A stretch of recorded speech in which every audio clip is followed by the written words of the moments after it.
पदम विश्वकर्माको कथा संग्रह तमसुकभित्र संग्रहित कथा सुनौ सुसुप्त यौन।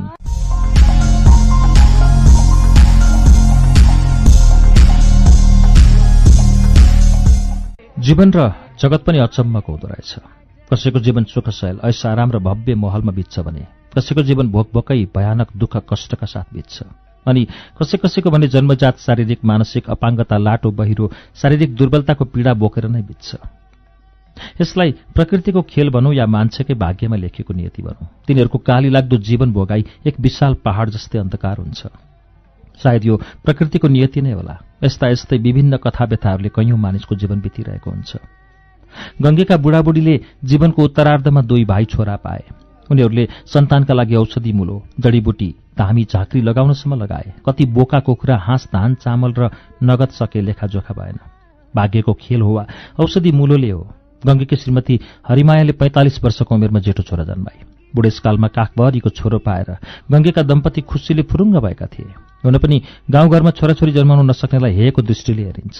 सन्तति बिना उनीहरूको जीवन एक्लो र निराश बन्दै गएको थियो। छोरो पाएपछि उनीहरूको घर खुसीले भरियो। जेठो छोरा दिनदिनै घोत्ले हुँदै गयो। स्याहार सुसार र खानपिनले ऊ दिनहुँ हलक्क बढ्दै गयो। स्याहार सुसार र खानपिन पाएपछि गाउँघरका सबै छक्क परे। केही वर्षपछि गङ्गेकी बुढी हरिमायाले अर्को छोरा जन्माई। बिना सन्तानका बाबुआमाका लगालग 2 भाइ छोरा जन्मेपछि हर्षको सीमा रहेन। सम्पत्ति छोराहरू घरखेत आदिले गङ्गेको निरस परिवार खुसीमा परिणत भयो। छोराहरू हुर्कँदै गए भने उनीहरू पनि वृद्ध हुँदै गए। घामपानीको जिन्दगी न हो। उमेर पुगेका बुढाबुढीको के भर हुन्छ र। छोराहरू हुर्कन नपाउँदै परलोक जानुपर्छ कि भन्ने चिन्ताले उनीहरू आलस तालस भएका थिए। जेठो छोरो स्कुल जान थाल्यो र ज्ञानगुणका कुरा पनि गर्न थाल्यो। बा आमाको जीवनमा खुसीका पलहरू थपिँदै गए। उमेर काटेपछि पाएको छोराले गरेको प्रगतिलाई कसलाई पो रमाइलो बनाउँदैन र। गङ्गेका बुढाबुढीलाई हर्ष र विस्मात दुवै एकैपटक पर्यो। कान्छो छोरा किरण भने जन्माउँदै लुलो लङ्गडो जन्मिएको थियो। वर्ष बित्यो तर ऊ हिँडुल गर्न सकेन। बोल्ने बेला हुँदा पनि उसको वाक्य फुटेन। उनीहरूमा खुसीसँगै दुःख पनि थपिँदै गयो। हरिमायाले बुढालाई गाली गर्न थाली। यी बुढाले बुढेसकालमा बच्चा जन्माउने रहरले के ओखतिमुलो गरे। त्यसैले गर्दा कान्छो छोरो जन्मजात अपाङ्ग र लठ्याब्रो भयो। उनीहरूले कान्छो छोरोको उपचारका लागि धामी झाँक्री ओखतिमुलो वैद्य अस्पताल आदि धाए। किरणको स्वास्थ्यमा कुनै सुधार आएन। ऊ आफै हिँडुल गर्न दिशा पिसाब गर्न नसक्ने भएकाले एकजना उसैको स्याहार सुसारमा खटिनुपर्ने बाध्यता भयो। दिन बित्दै गए। समय त कुमालेको चक्र जस्तै घुमिरहन्छ। जेठो छोरा बढ्दै गयो तर कान्छो छोराको शारीरिक अवस्थामा सुधार आएन। त्यसैले पनि उनीहरू सधैँ चिन्तित देखिन्थे। कहिलेकाहीँ भन्ने गर्थे छोराछोरी पाउने रहर त गरियो तर यस्तो भएर निस्क्यो। यो पनि भगवानको लीला नै होला। कान्छो छोरा किरणको शरीर अशक्त भए पनि दिमाग भने राम्रो थियो। दाजु झोलाभरि किताब बोकेर स्कुल गएको देख्दा उसलाई पनि स्कुल जाने चाहना हुनु स्वाभाविकै थियो। नयाँ स्कुल ड्रेस किताब कापी कलम झोला देखेर उसलाई डहा लाग्थ्यो। बाआमाले पनि ठूलो छोरालाई बढी माया गरेको बढी स्याहार सुसार गरेको देख्दा उसलाई ईर्ष्या लाग्दै गएको थियो। सधैँ आफ्नै स्याहार सुसारबाट बाआमा दिक्क भएका पनि होलान् भन्ने पनि बुझ्थ्यो। स्कुल घर नजिकै थियो। दाजु खाजा खाने छुट्टीमा आफ्ना केटा र केटी साथीहरू लिएर सधैँ जसो खाजा खान घरमा आउने गर्थ्यो। आमाले बनाएका खाजा दुध दही फलफूल खाँदै दाजु साथीहरूसँग अल्लारिएको देख्थ्यो। केटी साथीहरूको हात समाउने जिउ सुमसुमाउने अङ्गालो मार्ने घरघरि मुहाई खानेर आमाको आँखा छलेर आफ्नो खाजा केटी साथीहरूलाई खुवाइदिने गर्थ्यो। यी सबै गतिविधि देखेर किरण छक्क पर्थ्यो। दाजु विवेक 10 कक्षामा पुगिसकेको थियो। गोरो राता राता गाला बा आमाको प्यारमा हुर्कँदै गएको उसको उमेर वैशालु बन्दै गएको देखिन्थ्यो। सुन्दर भद्र स्वभावको खाइलाग्दो केटाप्रति केटीहरूको झुत्तो लाग्नु अनौठो होइन। उसका वरिपरि हुल्का हुल केटा साथीहरू र केटी साथीहरू अघि पछि लागिरहेका हुन्थे प्राय जसो। हुन पनि विवेकको झोलाभरि मिठाई र खल्तीभरि पैसा खाली हुँदैन थियो। दिनदिनै भरिँदै गएको यौवन र बैंसले होला। उमेर सँगसँगै उसको बैंस भुलुक्क उम्लिएको थियो। अनुहार खानपान स्याहार सुसार आदिले विवेकको जवानी लट्रम्म फलेको स्याउ जस्तो देखिन्थ्यो। विवेक साथीहरूसँग घर आउँदा केटी साथीहरू बढी झुम्मिएको देखिन्थ्यो। केटीहरूमध्ये सुन्दरी र बलात्मी देखिने रिता र मनिषासँग ऊ अलिक बढी लस्सेको देखिन्थ्यो। आमाबा घरमा नभएको बेलामा ऊ अलि बढी उत्तेजित आक्रामक देखिन्थ्यो। रिता र मनिषासँग निकै चलिरहन्थ्यो। ऊ मही खाने हात सुमसुमाउने गाला टोकिदिने गर्थ्यो र रिता र मनिषालाई अङ्गालो मार्थ्यो। किरणले यी सबै ठुलो हेरिरहेको हुन्थ्यो। दिनानुदिन यो क्रम बढ्दै गयो। विवेकका यी सबै गतिविधिहरू देखेर किरणमा पनि यौन भावना जाग्दै आयो। रुममा पनि ऊ कम्ती थिएन। गोरो सलक्क परेको अनुहार र जिउडाल चिटिक्क परेको थियो। ओठमा जुङ्गाका रेखीहरू पलाउन थालिसकेका थिए भने शरीरमा देखिँदै गएको परिवर्तन पुष्ट छाती र पाखुरा र यौनाङ्गमा आएको परिवर्तनले उसलाई घरिघरि काउकुती लाग्ने छटपटी लाग्ने जस्ता चञ्चलेपना थपिँदै आयो। विवेकका केटी साथीहरू घरमा आएको बेला दाजुका यौन क्रियाकलाप देखेर उसको जिउ चलबलाउँथ्यो। एक दिन विवेक र उसका साथीहरू खाजा खान छुट्टीमा घर आए। किरण तीमध्ये पार्वतीको नजिकै घिस्रिँदै गयो। पार्वतीको नजिकै पुगेर उसले पार्वतीलाई चिमुटी दियो र फर्केर आफ्नो ओछ्यानमा गयो। पार्वती रिसाउँदै भुनभुनाएर किरणलाई हेरिरही। केही दिनपछि फेरि विवेक र थुप्रै साथीहरू खाजा खानको लागि घरमा आए। विवेक साथीहरूसँग खाजा खाँदै खेल्दै रमाउँथ्यो। विवेकका यी गतिविधिले किरणलाई चुलबुल पार्थ्यो। उसलाई छटपटी लाग्थ्यो। त्यो दिन पनि पार्वती विवेकसँग आएकी थिए। किरणले पार्वतीलाई हेरिरह्यो, एकोहोरो र मुसु मुसु हाँसिरह्यो। मनमा नै प्रेम प्रकट भइरह्यो उसमा। तर ऊ पार्वतीलाई प्रेम प्रकट गर्न सक्दैनथ्यो। ऊ केही आवाज निकाल्ने प्रयास गर्थ्यो। आवाज स्पष्ट निस्कन नसकेकोले अभाग बन्थ्यो। किरण घिस्रिँदै गएर विवेकको साथीहरूतिर गयो र पार्वतीलाई कोट्याउँदै हातले इसारा गरेर म तिमीलाई माया गर्छु भन्ने संकेत गर्यो। उसको हात र मुखले गरेको संकेत देखेर पार्वतीले किरणलाई हेरिरही। किरणको प्रेम आग्रहलाई विचार गर्दै पार्वती किरणको नजिकै गएर बसी। पार्वतीले उसको हात र गाला सुमसुमाइदिए। स्कुल फर्कने बेला भयो। सबै घरबाट निस्के। पार्वतीले भने किरणको गालामा कसैले नदेख्ने गरी मुहाई खाइदिए र हातको इसाराले बाई बाई गरी किरणलाई। किरण दङ्ग पर्यो र पार्वतीलाई हेरिरह्यो परसम्म। पार्वतीको नरम हातले गाला सुमसुमाएको किरणले सम्झिरह्यो। ऊ आज धेरै खुसी देखिन्थ्यो र हाँसिरहेको थियो। त्यो खुसी उसले आफ्ना बाआमालाई प्रकट गर्ने कोसिस गर्थ्यो, तर उसको भावनालाई बाआमाले बुझ्न सकेनन्। उनीहरूले नबुझेको देखेर किरण दिक्क मान्थ्यो र झर्कन्थ्यो। साँझ खाना खाइसकेपछि विवेक र बाआमा सबै आफ्ना ओछ्यानतिर लागे। किरणले भने पार्वतीलाई सम्झिरह्यो। किरण रातभर सुत्न सकेन। कसरिँदै बाथरुम गएर पानी खायो। किरणको आजको दिन विशेष दिन थियो। पार्वतीले माया गरेको दिन। रातभरि पार्वतीको अनुहार उसको सुमसुमाई र जाने बेलामा सुटुक्क खाएको मुहाई सम्झिरह्यो। पल्टिरहेको बेला पार्वतीको इसाराको बाई बाई सम्झेर किरणले रातभरि पार्वतीलाई बाई बाई गरिरह्यो। पार्वतीले फेरि आफूलाई भेट्न कहिले आउलिन् भनेर मनमा नै आफैलाई प्रश्न गर्थ्यो। त्यो अँध्यारो रात पार्वतीसँग बिताउनु पाएको भए कति रमाइलो हुन्थ्यो होला। रातभरि पार्वती पार्वती उसले भनिरह्यो। बिहानी पख चराहरू चिरबिर गर्न थालेपछि ऊ भुसुक्क निदायो। पार्वती मन्द मन्द मुस्कुराउँदै लजाउँदै आई। पार्वतीलाई उसले प्रेमपूर्वक अँगालो मार्यो। पार्वतीले उसलाई अँगालोमा कस्दै चुम्बन गरी। उसले पनि पार्वतीलाई भरपूर साथ दियो। उसका हातहरू कहिले पार्वतीको जिउ, गाला र सिम्बलकाँडे वक्षस्थलमा सलबलाइरहे। उसले पार्वतीको कपाल चुम्चुमाउँदै पार्वतीको शरीरभरि चुम्बन गर्यो। पार्वतीले पनि उसको शरीरभरि चुम्बन गरी। आहा, कति आनन्द! यो आनन्द जीवनमा पहिलो पटक महसुस भएको थियो किरणलाई। उसको शरीर पार्वतीमा लिप्त थियो र पार्वती उसमा लिप्त भएकी थिए। दुई शरीरका सबै अङ्ग एक आपसमा जोडिएर एक भए। सपनाबाट चल्यास्स बेउजदा किरणको जागे नित्रुक्क भिजेको थियो। उसले छाम्यो, पुछपाछ गर्यो र घिस्रिँदै बाथरुमतिर गयो। केही दिनसम्म विवेकको साथीहरू घर आएनन्। उनीहरू अन्तिम परीक्षाको तयारीमा व्यस्त थिए। तर किरणको आँखा भने हरेक दिन दिउँसो 1 बजेतिर पार्वतीको प्रतीक्षामा टोलाइरहन्थे। पार्वतीको प्रतीक्षामा बित्न लागे किरणका दिनहरू। परीक्षापछि पार्वती रोजगार र उच्च शिक्षाका लागि शहर गई भन्ने हल्ला सुन्यो उसले। हप्तौं बिते, महिनौं बिते, तर किरणले जीवनमा अर्को पटक पार्वतीलाई कहिले देख्न सकेन। उसका दिनहरू पार्वतीको बाटो हेर्दै, पार्वतीले सुमसुमाएको सम्झना गर्दै, पार्वतीले मायाले दिएको मुहाई सम्झँदै र जाने बेलामा बाई बाई गरेको सम्झिँदै बितिरह्यो। पार्वतीसँगको प्रेम पीडामा ऊ छटपटाउन थाल्यो। उसका आँखाबाट आँसु निरन्तर बग्न थाल्यो। भोक प्यास निद्रा सबै हराउँदै गयो। ऊ दिनदिनै दुब्लाउँदै गयो। तर उसको भावना कसैले बुझेनन्। न त विवेकले बुझ्यो, न त बाआमाले नै बुझे। किरणले पार्वतीलाई कहिले देख्न पाएन। उसले हृदयदेखि गरेको प्रेम व्यक्त गर्न पाएन। हरेक दिन उसले म तिमीलाई माया गर्छु पारु भन्दै मनमा नै बोलिरह्यो। अन्नले उसको शरीरमा प्रवेश नगरेको महिनौं भइसकेको थियो। उसको शरीर सुकेर सिन्का जस्तो भई ओछ्यानमै हराइसकेको थियो। उसका बन्द आँखाले पार्वतीको प्रतिबिम्ब देख्यो। आँखा पिर्लिक्क पल्टायो। त्यो प्रतिबिम्ब बिस्तारै बाई बाई गर्दै शून्यतामा विलीन भयो। त्यसपछि उसका आँखा पनि फेरि कहिल्यै खुलेनन्।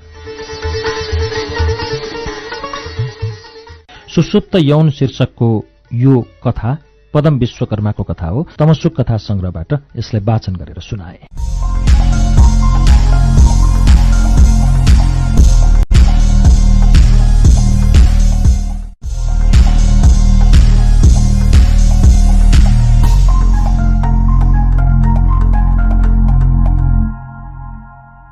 पदम विश्वकर्माको कथा संग्रह तमसुकबाट वाचन गर्ने कथाको शीर्षक छ अधुरो सपना।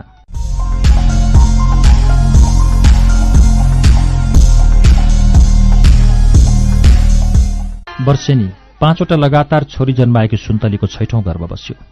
छोरी नै छोरी जन्माएकी भनेर घरमा दिनरात खप्की खाएकी सुन्तली मनमा नै पुकार गर्थिन् भगवानलाई, हे भगवान, यसपालि सोचे जस्तै भइदोस् भनेर। यसपालिको लक्षण पहिलाको भन्दा फरक अनुभव गरी सुन्तलीले 2 महिनाबाटै सबै कुरा गनाउन थाल्यो। गनाउने लागेको थाहा पाएपछि लोग्ने चिम्रे जोगीकोमा जोखाना हेराउन गए। चिम्रे जोगीले पनि यसपालि छोरै हुने बताएपछि लोग्नेले बाटैबाट सुन्तलीलाई मनपर्ने खानेकुरा बोकेर आयो घरमा। छोरीका पालामा हेलाङ गरेको लोग्नेले सुन्तलीमाथि माया वर्षाउन थाल्यो। मनमा नै दक्षिणकाली मातालाई कालो बोका भाकल गर्यो। पातीभरा मातालाई सम्झँदै दर्शन गर्न आउने बाचा गर्यो। 3 महिनामै दायाँ कोख चल्न थाल्यो सुन्तलीको। दायाँ कोख चल्न थालेको थाहा पाएपछि सासूले यसपालि पक्कै छोरा नै छ, छोरा छ भने दायाँ कोखमा बास बस्छ भन्दै धन्य भगवान हाम्रो वंश थमाइदेऊ भन्दै पुकार गर्न थाले। 9 महिना पुगेपछि सुन्तलीलाई व्यथा लाग्न थाल्यो। सुन्तलीका लोग्ने पल्लो गाउँमा सुडेनी बोलाउन गए। यो पटक सुन्तलीलाई साह्रै गाह्रो भएको थियो। 5वटा छोरीहरूलाई कहिले घाँस काट्न गएको बेला त कहिले गोठमै जन्माएकी थिए सुन्तलीले। सासू आफै अगेनामा ज्वानोको झोल उमाल्दै थिए। तातो तातो ज्वानोको झोल 2 माना खुवाएपछि र सुडेनीको धेरै कसरतपछि 6औं सन्तानको रूपमा छोरोलाई जन्म दिए सुन्तलीले। छोरा भएको खबर सुडेनीले दिएपछि सुन्तलीको लोग्नेको भुइँमा खुट्टो रहेनन्। दौड्यो भाले खोज्न गाउँतिर। 11औं दिनका दिन चक्रपानीका 40 पण्डित आए न्वारण गराउन। घडीपला नक्षत्रका आधारमा तुला राशिमा परेको हुँदा रा अक्षर राम नाम झुराइदिए पण्डितले। टिप्पणका आधारमा राम अमेरिका जाने समेत बताए पण्डितले। अमेरिकाको नाम मात्र सुनेका सुन्तलीका परिवार खुसीले गदगद भए। शुक्ल पक्षको पूर्णिमा जस्तै राम हुर्कँदै गयो। गाउँकै कक्षा नर्सरीदेखि उसले एसएलसीसम्म सरासर पास गर्यो। एसएलसी 85% ल्याई उत्तीर्ण गर्यो रामले। उच्च शिक्षा हासिल गर्न राजधानी हुइक्यो राम रमाइला कल्पनामा डुब्दै। माटोको सुगन्ध कति प्यारो, आफ्नै देशको माटो, सधैँ सुगिरौँ जस्तो, सधैँ चुमिरौँ जस्तो। देश खोज्दै हिँड्नेहरू कति छन् यो संसारमा, माटो खोज्दै हिँड्नेहरू कति छन् यो संसारमा। आफ्नै देशको माटो, आफ्नै जन्मभूमिको माटो, आफ्नै मातृभूमिको माटो, त्यही माटोमा जन्मेर हुर्किएर खेलेको माटोको माया हरेक पल पलमा याद आउँछ। यति चोखो, यति मिठो माटोको माया बिर्सेर परदेशको भूमिमा रम्ने रमाउनेहरूको संख्या पनि कम छैन यो संसारमा। आफ्नै देश भुलेर बाहिर रमाउनेको संख्या पनि कम छैन यो संसारमा। आफ्नो माटो सम्झँदै आफ्नै माटोमा बिलाउन चाहनेहरू माटोको खोजीमा सधैँ भौतारिन्छन्, माटोको प्यासमा भौतारिरहन्छन्। तर भाग्य आफ्नो आफ्नो, इच्छा आफ्नो आफ्नो, चाहेर पनि पाउन नसक्ने र पाएरै पनि सम्हाल्न नसक्ने जिन्दगीका पाइलाहरू। भूगोलका रेखाहरू गन्दै ती पाइतालाहरू चहराइरहन्छन् र एक कुनाबाट अर्को कुना र अर्को कुनाबाट अत्यन्तै भिन्न कुना। चहार्ने क्रममा ती पाइलाहरू मुगलानका गल्लीहरू, मरुभूमिका तातो बालुवा र उम्लिरहेका तातो हावाका झोक्काहरूमा ठोक्किन पुग्छन् अनि विदेशका गल्लीहरूमा भौतारिरहन्छन्। भागे र भूगोलभरि भौतारिने क्रम निरन्तर चलिरहेछन्। भौतारिने क्रममा देशभरि नै युवा युवतीहरू विदेश जाने लहर चलिरहेको थियो। यो देखेर रामलाई पनि छटपटी लागिरहेको थियो। परराष्ट्र मन्त्रालय, जिल्ला प्रशासन कार्यालय, जतासुकै मान्छेहरूको लाइनै लाइन देखिन्थ्यो। अझ त्यसमा पनि युवाहरूको संख्या तेब्बरभन्दा बढी थियो। टिभीमा देखिने विदेशका रंगीन पर्दाहरूले हाम्रा देशका युवा जमातमा चमचम बनाएको थियो। एउटा खुट्टा पहाडका कन्दरामा र अर्को खुट्टा न्युयोर्कको ट्विन टावरमा। लहडिँदै कलेजका साथीहरू क्यान्टिनमा जम्मा भएको बेला केटाहरू बीच गफकाफ पनि विदेशकै चल्थे। कसैले आफ्ना साथी अस्ट्रेलिया पुगेको गफ गर्थे भने, कसैले आफ्ना छिमेकी अमेरिका छिरेको र कसैले जापान र जर्मनको कुरा गर्थे भने, कसैले कोरियाको। आफ्ना साथीहरूका अस्ट्रेलिया र अमेरिकाका शहरहरूमा उभिएका भीमकाय भित्ताहरूमा झुन्डिएका तस्बिरहरू देखे। आफू पनि ती भित्ताहरूमा झुन्डिने रहरले युवा मनहरू डुबेको थियो। दशैंले आगमन गरिसकेको थियो। काठमाडौँमा कामका लागि, अध्ययनका लागि, उपचारका लागि, व्यापारका लागि आएका अधिकांश मानिसहरू आफ्नो घरतर्फ फर्कनका लागि हरेक टिकट काउन्टरमा भिडभाड हुन थालिसकेको थियो। 75 जिल्लाबाट ओरिएका यस खाल्डो दशैंको फूलपातीदेखि भने प्राय शून्य देखिन्छन्। राम अध्ययनरत आरआर क्याम्पस पनि घटस्थापनादेखि विदा भएकाले फूलपातीका दिन घर जाने विचार गर्यो उसले। घरका लागि खासै किनमेल गर्ने क्षमता नभए तापनि बाले पठाएको पैसा जोगाएर उसले भृकुटी मण्डपको भिडभाडमा पसी बा आमा, बहिनी र भाइलाई एक एक जोर कपडा किन्यो। दशैं नजिकिसकेकाले रत्न पार्क, असन, भोटाइटी, भृकुटी मण्डप, न्यू रोड जताततै मानिसहरूको भिडभाड जात्रा जस्तै थियो। अचम्म लाग्ने हुन्छ यति बेलाको काठमाडौँको दृश्य। कसरी धानेको होला यति विघ्न मान्छेहरू काठमाडौँ शहरले। शून्यताले काठमाडौँ सुकेको रुख जस्तो उजाड खङ्ग्रङ्ग देखिन्थ्यो। काठमाडौँको चहल पहल केही दिनका लागि थला परेको थियो, शुष्क थियो। काठमाडौँ रोइरहे जस्तै लाग्थ्यो। काठमाडौँको रमझम छुट्टी मनाउन गाउँ गाउँमा पुगेको भान हुन्थ्यो। दरहरा, स्वयम्भू रुँदा रुँदा थाके जस्तै लाग्थे। काठमाडौँ मान्छे बिनाको सहर जस्तै बनेको थियो। मान्छेहरूका हुल, गाडी, मोटरसाइकल, साइकल र सडक छाप व्यापारीहरूमा झुम्बिने काठमाडौँ यति बेला मरुभूमि जस्तै उजाड थियो। मरुभूमिको बीचमा उभिएको फुस्रो पहाड जस्तै। जता गए पनि मान्छेकै भिड, ठेलमठेल हुन्छ। बस, टेम्पो, ट्याक्सी सबै खाँदाखाँद देखिन्छन्। यी भवसागर मान्छे कहाँबाट आए, किन आए? त्यसको उत्तर सबैलाई थाहा भएर पनि कसैलाई थाहा नभए जस्तै लाग्छ। प्रश्नका वर्षा साउनका झरी जस्तै बर्सन्छन् र जमिन टेक्न नपाउँदै निरुत्तर बन्छन्। मान्छेमाथि मान्छे, पसलेमाथि पसले, गाडीमाथि गाडी, वर्षेनी काठमाडौँले बिहोर्नुपर्ने एक किसिमको गरुङ्गो भारी। मनमोहक प्राकृतिक छटा उत्तरतर्फ देखिने हिमालका चुचुराहरू, नीलो कञ्चन आकाशले घेरेको सुन्दर गाउँहरूमा दशैंले छोपिसकेको दृश्य रामको आँखा अगाडि नाचिरहेको थियो। वर्ष दिनमा आउने दशैं बाआमाको हातको टीका र आशीर्वादसहित रमाइलोसँग मनाउने रहर उसमा भुलुक्क उम्लेर आयो। बाले रामु दशैंमा घर आउँदा टीकाको लागि नयाँ नयाँ नोट साटेर ल्याउन नबिर्सियो है भनेको सम्झिरह्यो। केही मसला, मिठाई र पुष्टकारी पनि किनेर झोलामा खाँतखोत पार्यो। मनभरि अनेकन ताना बुन्दै रामुको निद्रा खुल्यो। साथीहरू, बाआमा, गाउँलेहरूसँग भेट हुन पाउने तरङ्गले तरङ्गित बन्यो। मनका छालहरू वल्लो किनाराबाट पल्लो किनारातर्फ ओर्लिरहे। फुलपातीका दिन राम बेसी सहर जाने बसमा चढ्यो र साँझपख घर पुग्यो। घरमा एक किसिमको खुसियाली छाएको थियो। बाआमा, भाइ बहिनी सबैजना रामको वरिपरि झुम्बिए। परिवारमा खुसी थपियो। आकाशका सबै ताराहरू घरको छानाबाट ओइरिए जस्तै चम्किलो भयो। घर उज्यालो भयो। आफ्नो छोरो ती ताराहरू जस्तै चम्किलो लाग्यो बाआमालाई। ताराहरूमध्ये एउटा तारा आफ्नै काखमा झरे जस्तै महसुस भयो। बाले सोधे, कस्तो छ नि पढाइ? बर्खामा बिरामी पर्यो अरे भन्ने सुनेर आमा चिन्तित थिए। खानपिनमा तलमाथि के पर्यो? कति महत्व है बाआमालाई आफ्ना टाढिएका छोराछोरीको। विगतका दशैं जस्तै यस वर्षको दशैं पनि रमाइलोसँग मनाउन पाएकोले ऊ पनि दङ्ग थियो। खसी काट्ने, पिङ खेल्ने, टिकाटाला, स्कुलका साथीहरूसँगको भेटघाट, इष्टमित्रहरू र मावली सबैले गर्दा उसलाई भ्याइ नभ्याइ 15 असार भएको थियो। गाउँघर पहिले जस्तो रमणीय थिएन। एक किसिमको सुनसान न्यास्रो लाग्दो भएको थियो। उसका स्कुले साथीहरू, ओल्लो घर पल्लो घरका साथीहरू, छिमेकी टोलका जगते, गोविन्दे, कृष्णे, नारायण आदि सबै कोरिया, जापान, अस्ट्रेलिया छिरिसकेका थिए। हरिमान र वीरकुमार भने मेक्सिको हुँदै 6 महिना लगाएर अमेरिका पसिसकेका थिए। साथीहरूको अभावले उसलाई गाउँ नरमाइलो लाग्यो, च्याउतो लाग्यो, न्यास्रो लाग्यो। बालबच्चा र बुढाबुढी मात्र गाउँमा, युवाहरू सबै विदेश। उसलाई हाँसहरूको बीचमा आफू बकुल्ल लाग्यो। ऊभित्र युवा भएर एकपटक विदेश देख्नुपर्छ भन्ने भावनाको टिसो उम्रियो। दशैंको बिदा सकिएपछि पूर्णिमाको भोलिपल्टै ऊ सबैसँग बिदाबारी भएर काठमाडौँ लाग्यो। काठमाडौँमा गाउँबाट मानिसहरू दमादम फर्कन लागिसकेका थिए। काठमाडौँ पहिलेको जस्तै भिडभाडले भरिन लागेको थियो। भिडभाड र कोलाहलमा काठमाडौँ फेरि रम्न थाल्यो। काठमाडौँ जाने बसहरू खाँदाखाँद फर्किने बसहरू रित्ता, सामान छोडेर फर्केका खाली मालवाहक ट्रक जस्तै थिए बसहरू। आरआर क्याम्पसमा बीए पढ्दै गरेको रामको पढाइ करिब करिब सकिने लागेको थियो।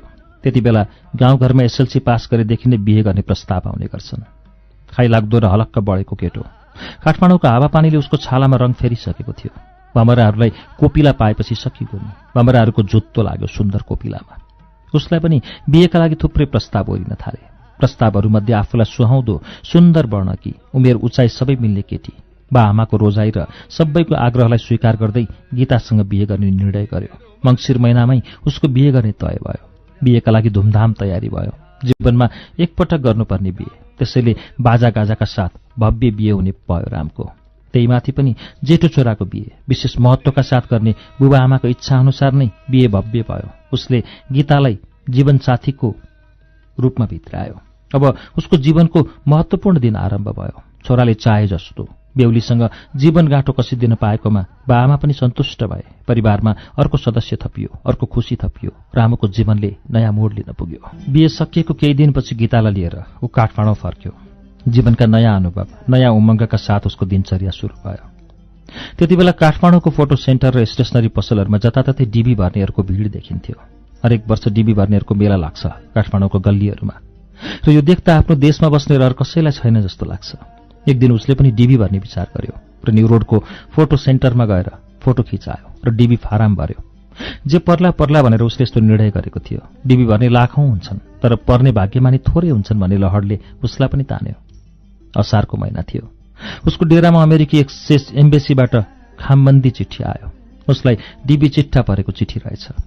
रामु र गीतालाई अमेरिका जाने भाग्योदय चिट्ठा पर्यो। गीतालाई देखाउँदै ऊ खुसीले दङ्गदास भयो।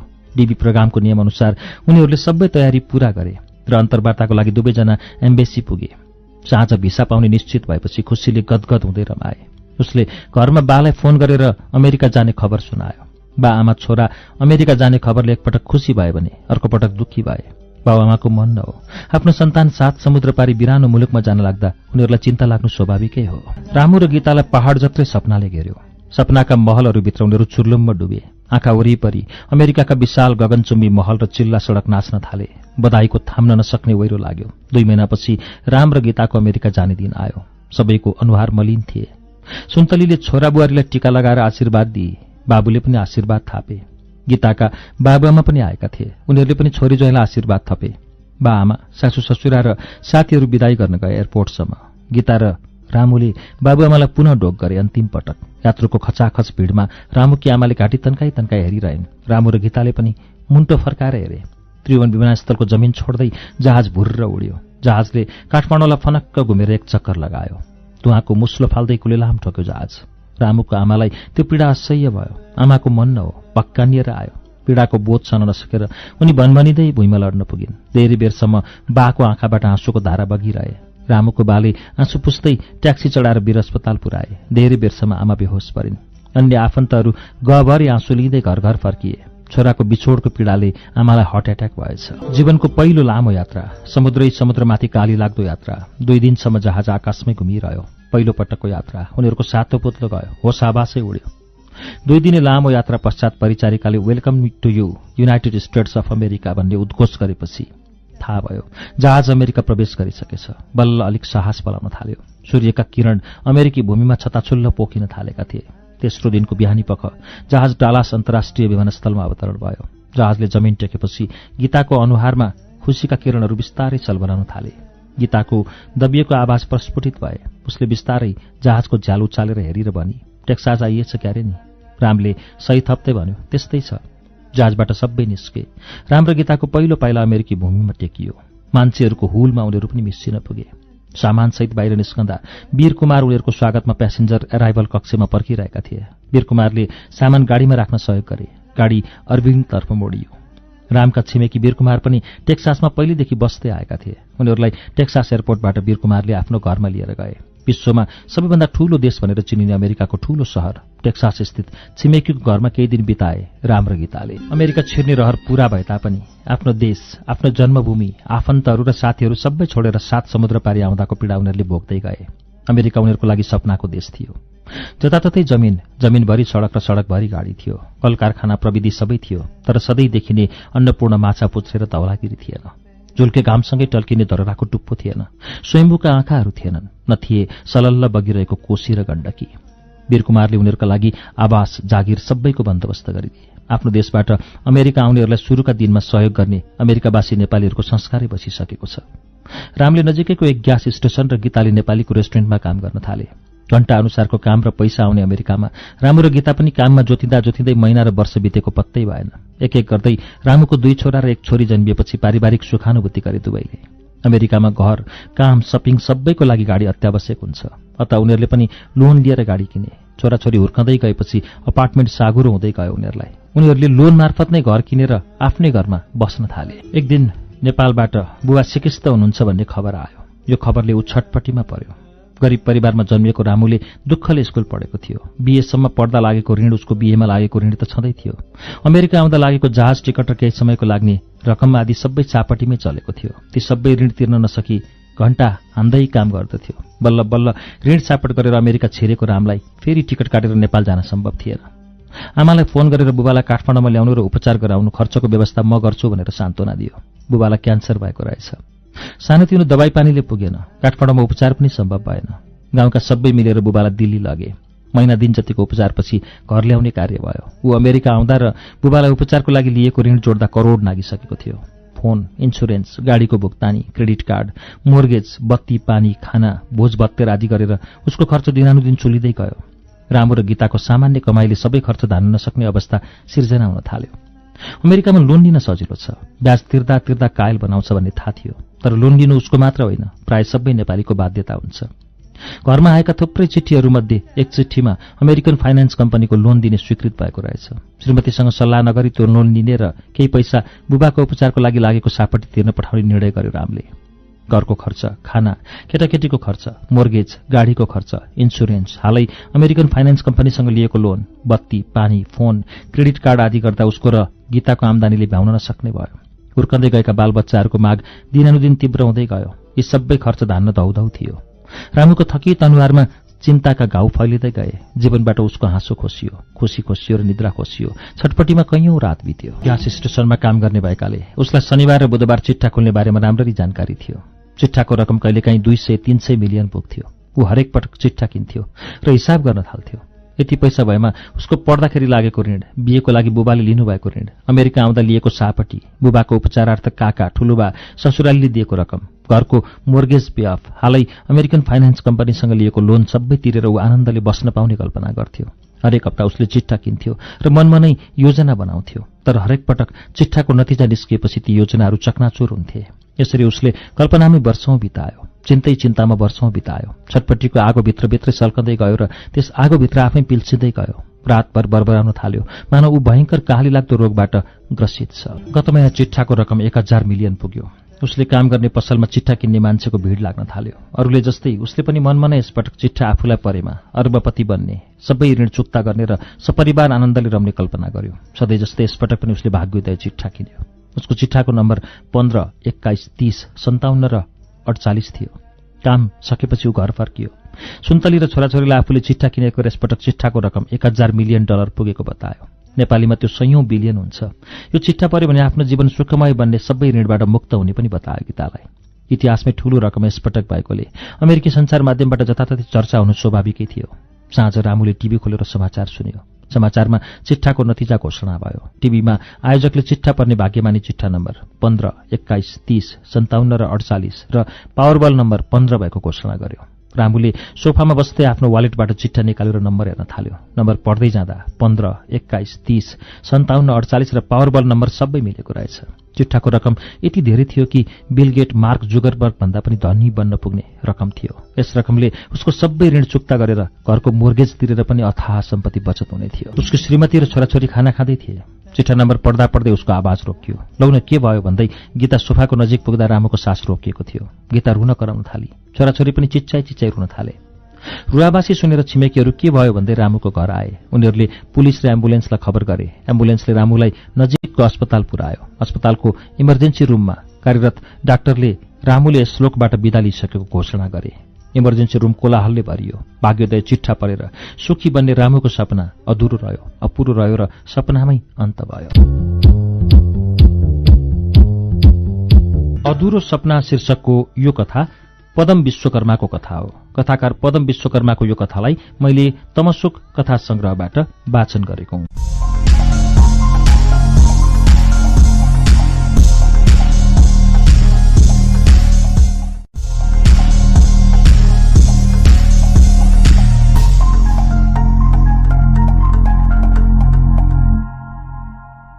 मैले एउटा पुस्तक लिएर आइपुगेको छु।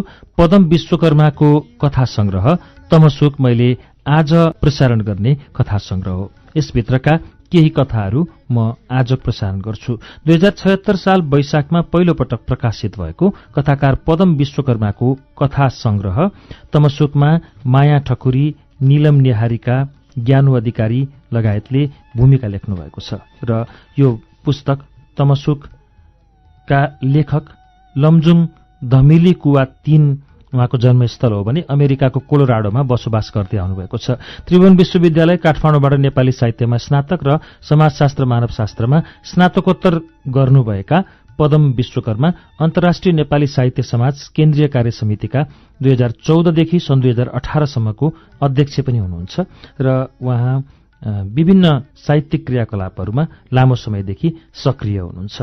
उहाँको शब्द सुमन कविता संग्रह प्रकाशित भइसकेको छ र यो तमसुक कथा संग्रह 2076 साल वैशाखमा पहिलो पटक प्रकाशित भएको पुस्तक हो र यसको पहिलो कथाबाट म आजको श्रुति सम्वेकको वाचन सुरु गर्छु। कथाको शीर्षक छ मिठाईमा भुलेको जिन्दगी।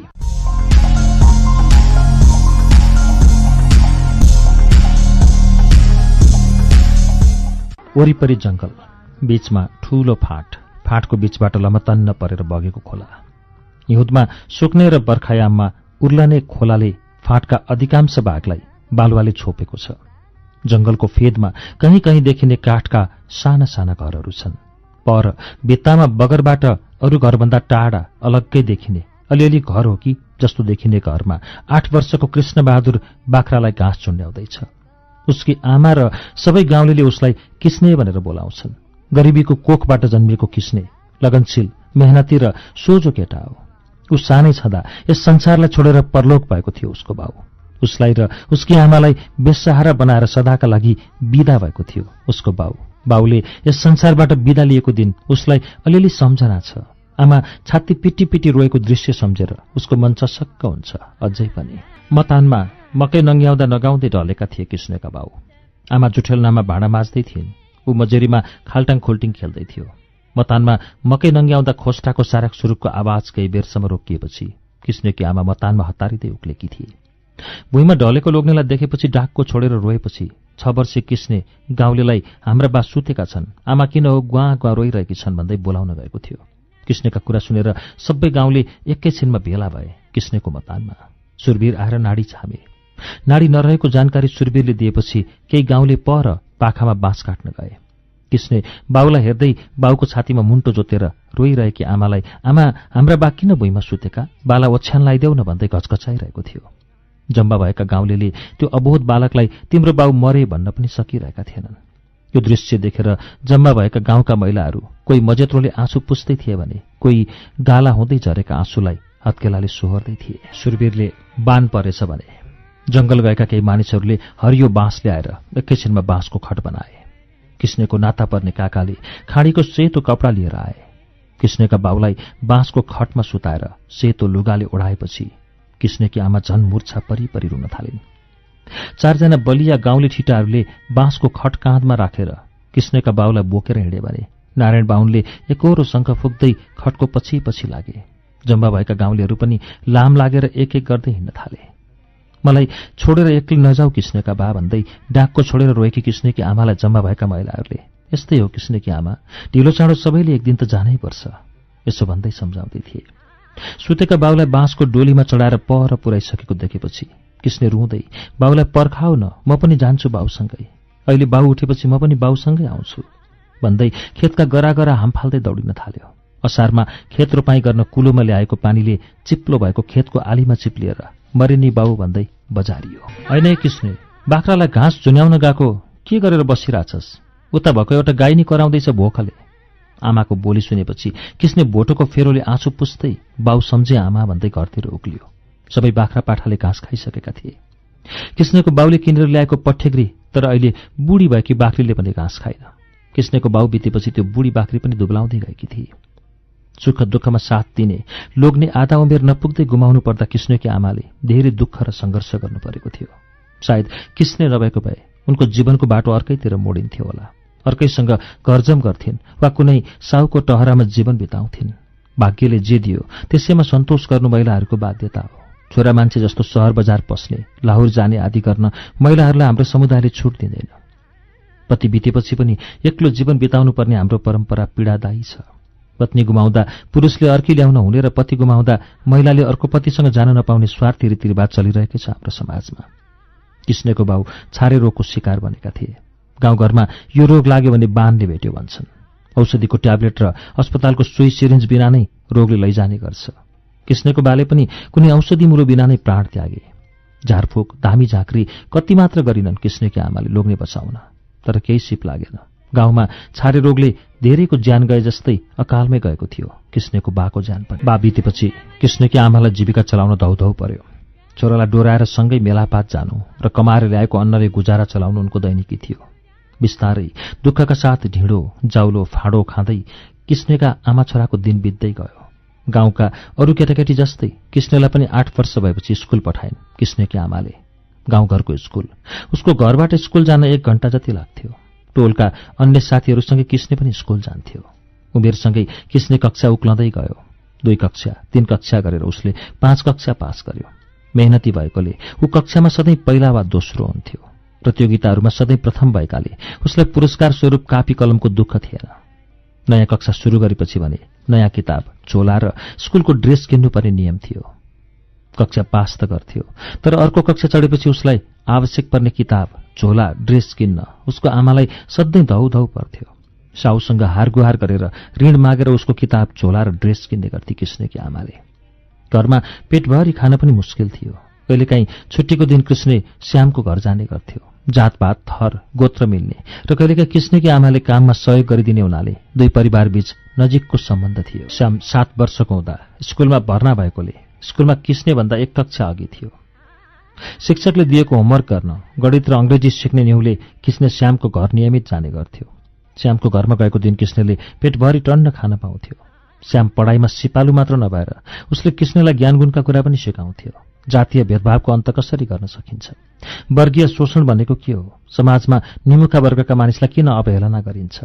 सामाजिक, आर्थिक र सांस्कृतिक शोषणबाट मुक्ति कसरी पाउन सकिन्छ भन्ने बारेमा श्यामबाट राम्रो शिक्षा प्राप्त गर्थ्यो कृष्णले। कृष्ण श्यामको घरमा बसेको दिन उनीहरू रातभरि कुरा गरिरहेका हुन्थे। होमवर्क र गफगाफ सकेपछि बिहानी पख मात्र लालटिन निप्ने गर्थ्यो। श्यामको दाजु पढे लेखेका र विद्यालय सञ्चालक समितिमा भएकाले श्यामले आफ्नो दाजुलाई अनुरोध गरी कृष्णलाई हरेक वर्ष छात्रवृत्ति दिलायो। वर्षमा पाउने 500 रुपियाँ पनि कृष्ण र कृष्णकी आमाका लागि निकै सहयोगी बन्थ्यो। गाउँको निम्न माध्यमिक विद्यालयमा 7 कक्षा उत्तीर्ण गरेपछि हाईस्कुल पढ्न 2 घण्टाको बाटो हिँडेपछि पुगिन्थ्यो। निम्न माध्यमिक विद्यालय सकेपछि हाईस्कुल पढ्न जानेहरूको संख्या कम भएन। कृष्ण माध्यमिक विद्यालय जान थाल्यो र 1 वर्षपछि ऊ कक्षा 8 उत्तीर्ण भयो। माध्यमिक विद्यालय पढ्न थालेपछि पनि श्याम र कृष्णको नियमित भेट भइरह्यो। स्कुलबाट फर्कँदा 2 बाटोसम्म उनीहरू सँगै फर्कन्थे र कृष्ण केही हप्ता बिराएर श्यामको घर जाने, होमवर्क सँगै गर्ने, नजानेको विषयमा सोध्ने गर्थ्यो।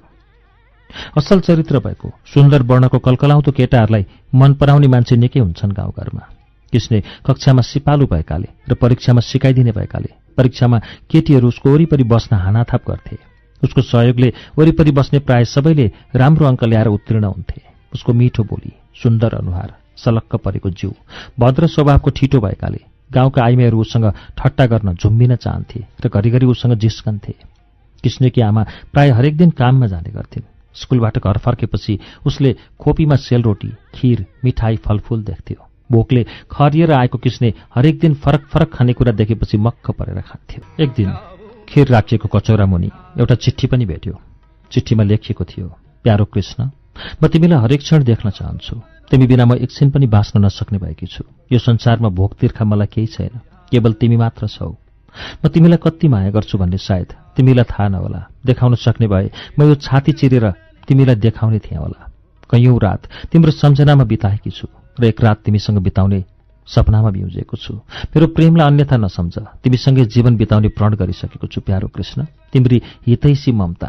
कृष्णले खाना खाँदै ममताको चिठी दोहोऱ्याइ तेह्राइ पढ्यो। ममताको चिठी पढेपछि ऊ निकै गम्भीर भयो। आमा घरमा नभएको मौका पारी ममता घरमा पनि आउन थाली। ममता पल्लो गाउँमा बस्ने रणबहादुर घिमिरेकी श्रीमती थिए। उसको बिहे 7 वर्ष अघि भएको थियो। 1 छोरा, 1 छोरी, सासू ससुरा, देवर, नन्द समेतको ठूलो खानदानमा उसको जीवन बितिरहेको थियो।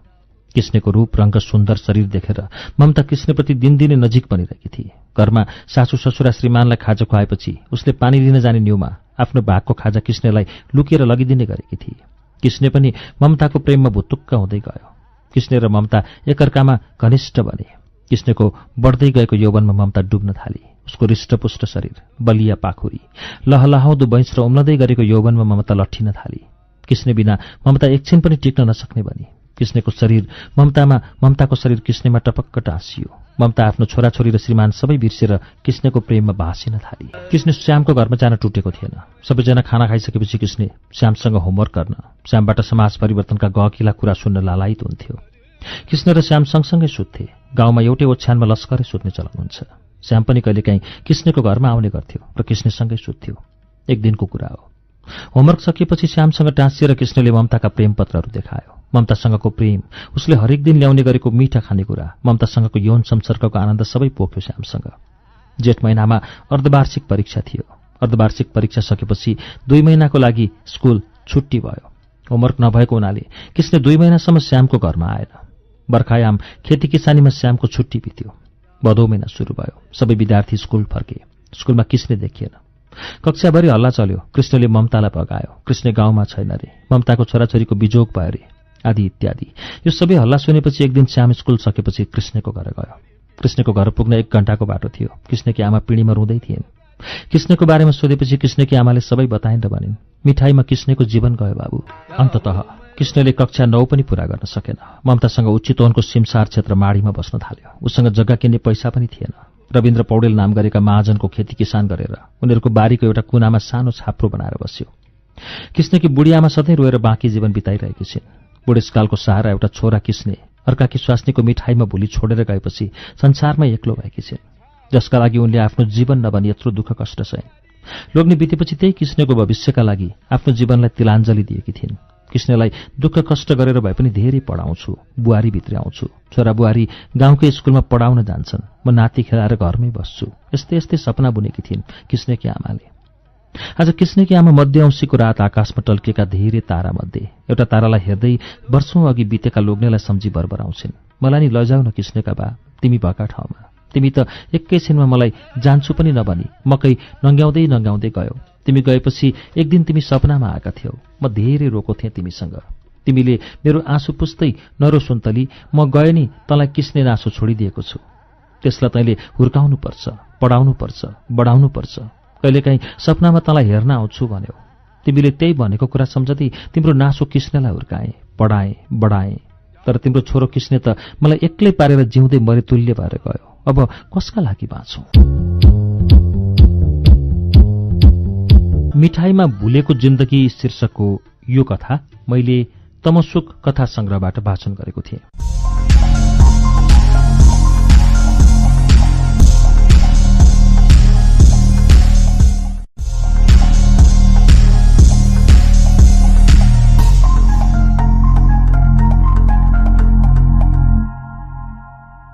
पदम विश्वकर्माको कथा संग्रह तमसुक लिएर आइपुगेको छु। तमसुक कथा संग्रहभित्रको एउटा कथा शीर्षक छ फेसबुके प्रेम।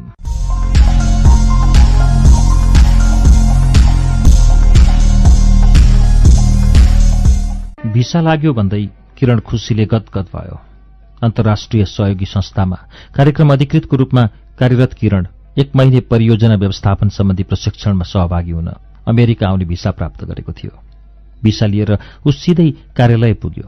परियोजना निर्देशक दीपक मानन्दर र अन्य सहकर्मी साथीहरूलाई खुसीको खबर सुनायो।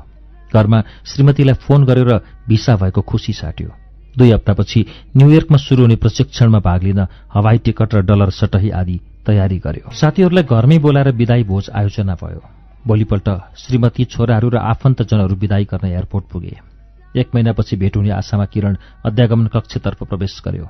यात्राभर किरणको मनभरि विभिन्न विचारहरूले तछाड मछाड गरिरहे। फर्कने कि अमेरिकामा नै बस्ने दोधारमा किरणको यात्रा पूरा भयो। 2 दिनको यात्रापछि कतार एयरवेजको विमानबाट किरण JFK इन्टरनेशनल एयरपोर्ट अवतरण भयो। किरणले अमेरिकी भूमिमा पहिलो पाइला टेक्दा आफूलाई भाग्यमानी महसुस गर्यो। ट्याक्सी चढेर प्रशिक्षण भवनतर्फ प्रस्थान गर्यो, जहाँ प्रशिक्षण, खाना र आवास व्यवस्था एउटै भवनमा गरिएको थियो। प्रशिक्षण केन्द्रको सोधपुछ कक्षमा आफ्नो नाम दर्ता गरायो र सुत्ने कोठाको साँचो लिएर लगेज गुडाउँदै सुत्ने कोठातर्फ लाग्यो। भोलिपल्टदेखि प्रशिक्षण सुरु भयो। प्रशिक्षणमा विभिन्न देश र अमेरिकाका विभिन्न राज्यहरूबाट सहभागीहरू उपस्थित भए। उद्घाटन परिचयात्मक कार्यक्रम र प्रशिक्षणको व्यवस्थापनबारे सामान्य जानकारीपछि पहिलो दिनको कार्यक्रम टुङ्गिएको थियो, जसले टाढा टाढाबाट उपस्थित सहभागीहरूलाई सजिलो बनाएको थियो। क्रिसमसको झिलिमिलीमा न्यूयोर्कको व्यस्त सहर धपधप बलिरहेको थियो। भव्य विशाल गगनचुम्बी महलहरू, ट्विन टावर, टाइम्स स्क्वायर आदिमा किरण हराउन थाल्यो। किरण तालिम सकिएपछि न्यूयोर्कको झिलिमिली रातमा आनन्दित हुन र नाइट क्लब, बार, लेडिज डान्स, क्याबरेट आदिमा रम्न थाल्यो। तालिम अवधिभर विभिन्न साथीहरूसँग फोनमा सम्पर्क हुन थाल्यो। न्यूयोर्कमा पनि आफ्ना क्याम्पसका सहपाठी साथी राजीव, राकेश, सुषमा, गाउँका साथीहरू सन्दीप, नारायण आदिसँग भेटघाट भयो उसको। एक दिनको भेटमा राजीवले भन्यो, किरण, त अमेरिका आइसकिस्। धेरै देशबाट अमेरिका आएर यही बस्ने आप्रवासीहरूको संख्या धेरै छन्। फेरि नेपाली भारतीयहरू लाखौं लाख दलाललाई बुझाएर 6-7 महिना लगाएर बडो दुःखका साथ अमेरिका आउने गरेको तैँले सुनेकै छस् भन्यो। न्यूयोर्कमा नेपाली फुर्सद हुनासाथ ज्याक्सन हाइटका नेपाली रेस्टुरेन्टहरूमा मोमो, छोइला र सेकुवा खान पुग्छन्। एक साँझ सन्दीपले किरणसँग ज्याक्सन हाइटमा खाना खान निम्ता गर्यो। धेरै वर्षपछिको भेटघाटले किरण र सन्दीपको सम्बन्धमा प्रगाढता थप्यो। अमेरिकामा पनि मोमो, सेकुवा, चिउरा, साँधेको भटमासमा छ्याङ खान पाउँदा किरणलाई नेपालको भोटाइटी र असनको गल्लीमा खाएको याद आयो। सन्दीपले सोध्यो, किरण त कहिले फर्कने हो नेपाल? किरणले जवाफ दियो, टिकट त 2 हप्तामा छ, तर जाने नजाने दोधारमा परेको छु सन्दीप। सन्दीपले थप्यो, किरण, नेपालमा गएर पनि के गर्छस् र? नेपालमा शान्ति सुरक्षा पनि छैन। सबै युवाहरू विदेश बसिसके। हाम्रा गाउँका थुप्रै केटाहरू यति छन्, बस न पनि। उसले थप्यो, किरण, अमेरिका प्रवेश गरेका कुन विदेशी फर्केका छन् भन् त? त्यसमा पनि एकपटक अमेरिका छिरेपछि त कुन नेपाली फर्कन चाहन्छ र? बरु कुनै नेपाली वकिलहरूसँग भेटेर कागजात बनाउने सम्बन्धी सल्लाह गर, म पनि सहयोग गर्छु। तालिम सकिएपछि हरेक साँझ किरणले श्रीमती इन्दिरालाई फोन गर्थ्यो। इन्दिरा पनि अमेरिकामा नै बस्न सल्लाह दिन्थे। बच्चाहरूको भविष्यका लागि पनि अमेरिका बस्न उसले आग्रह गर्थे। अमेरिकाको विकास, रमझम, साथीहरूको सल्लाह, इन्दिराको आग्रह आदि सुनेपछि किरण दोमन भयो। नेपाल फर्कने वा नफर्कने दोधारमा पर्यो। तालिम पूरा भएपछि किरणलाई किरणको स्कुले साथी आनन्दले डिसी घुम्न बोलायो। आनन्दले पनि नेपाल नफर्कन सुझाव दियो। किरणले हवाई टिकट 1 वर्षको निमित्त थप गर्यो र आफू केही समय उतै बस्ने निर्णय गर्यो। फोन गरेर घरमा इन्दिरालाई यो खबर सुनायो र अफिसमा निर्देशकलाई बिदा स्वीकृत गर्न अनुरोध गर्यो।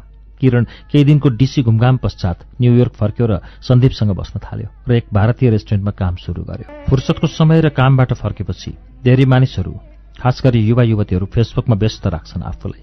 फेसबुक त सबैको दिन काट्ने र समय बिताउने साधन भएको छ। सबैका हात हातमा फोन र फोनमा फेसबुक हुन्छ। किरणलाई श्रीमती र परिवार बिनाको विदेशको बसाइ नियास्रो र पीडादायक बन्दै गएको थियो। लाग्थ्यो फेसबुक नभएको भए अरूलाई जस्तै यातनामय बन्थ्यो होला। टाइम पासको लागि किरणले थुप्रै फेसबुकी केटी साथीहरू बनाएको थियो। अधिकांश समय फेसबुकमा लगइन गर्ने र मेसेन्जरमा च्याट गर्नमा व्यस्त हुन्थ्यो किरण। केहीसँग त मायाका कुराहरू पनि हुन थाले। केही केटी साथीहरूसँग यौन उत्तेजनाका भावनाहरू र नग्न तस्बिरहरू आदान प्रदान गर्थे। बिस्तारै किरणको सम्बन्ध मेनकासँग गाढा बन्दै गयो। मेनका लिटिल एन्जल्समा कक्षा 10मा पढ्ने छात्रा थिए। बानेश्वर घर भएकी सुन्दर जिउडाल, सेतो र आकर्षक छाला, पातलो शरीर लिटिल एन्जल्स स्कुलको ड्रेसमा अति सुन्दर देखिन्थे। मेनकाको सुन्दरतामा किरण दिनानुदिन लट्ठिँदै गयो। घरमा इन्दिरा र छोराछोरी बिस्तारै बिर्सदै गयो र उराट लाग्दो विदेशको बसाइमा यौवनको रङ भर्दै जान थाल्यो। काममा पनि फुर्सद निकालेर वा कामको बीचबीचमै फेसबुकमा व्यस्त हुने उसको बानी भारतीय मालिकलाई दिक्क लाग्न थालिसकेको भानुहुन्थ्यो। डेरामा पनि सन्दीप र साथीहरूसँग भन्दा एक्लै बस्ने र मेनकासँग मात्र च्याटमा रमाउने गर्न थाल्यो। मेनकासँगको प्रेम सम्बन्ध गहिरो हुँदै गयो। मेनका विदेशमा, त्यसमा पनि अमेरिकामा बस्ने केटा साथीसँगको प्रेममा झुम्मिँदै जान थाली। किरणले मेनकालाई आफू अविवाहित भएको र छिट्टै नेपाल फर्केर उसँग विवाह बन्धनमा बाँध्ने झुटो आश्वासन व्यक्त गर्यो। नेपालमा राति भएको समयमा अमेरिकामा दिन हुने भएकाले मेनका रातभरि नसुती किरणसँग मेसेन्जरमा च्याट गर्ने, फोन गर्ने गर्थी भने किरण पनि दिनभर मेनकासँग गफगाफ गर्न पाउँदा रातभरि नसुत्ने अवस्था सिर्जना हुँदै गयो। मेनका स्कुलमा कक्षा छोडेर किरणसँग व्यस्त बन्न थाली। कैयौं रात मेनकाले बाले मध्यरातमा उठेर कोसँग कुरा गरेकी छोरी भनेर सोधेका थिए। छुट्टीको दिनमा पनि मेनका फोनमा व्यस्त देखेर मेनकाको बाबुआमा चिन्तित बन्न थाले। किरणसँगको प्रेम सम्बन्ध दिनदिनै प्रगाढ बन्दै गएपछि मेनकाको पढाइमा बाधा सिर्जना भयो। कक्षाका सबै साथीहरू उत्तीर्ण भए, तर ऊ एसएलसी परीक्षामा उत्तीर्ण हुन सकिन। किरणले केही महिनामा नेपाल आउने बतायो। किरण आउने आशामा मेनकाका दिन गन्दै बित्न थाले। किरण अर्को महिनामा त पक्कै आउँछ भन्ने आशामा मेनकाका दिनरात बित्दै गए। किरणले अर्को महिना भन्दै टार्दै गयो। किरण 1 वर्षपछि 1 हप्ताको लागि नेपाल पुग्यो। श्रीमती छोराछोरी साथीहरूसँग भेटघाट भयो। समय मिलाएर किरणले मेनकालाई सुन्धाराको लजमा भेट्यो 2-4 पटक। आफू आमा बिरामी हुनुभएकोले हतारमा आमालाई भेट्नका लागि 1 हप्ताको मात्रै छुट्टीमा आएको र 6 महिनापछि आएर मेनकासँग विवाह गर्ने मेनकालाई बतायो। किरण मेनकासँग रोमान्स गरेर परिवार सबैसँग भेटघाट गरी अमेरिका फर्क्यो। अमेरिका फर्केपछि पनि मेनकासँग दिनहुँ फोन र च्याटमा बितायो।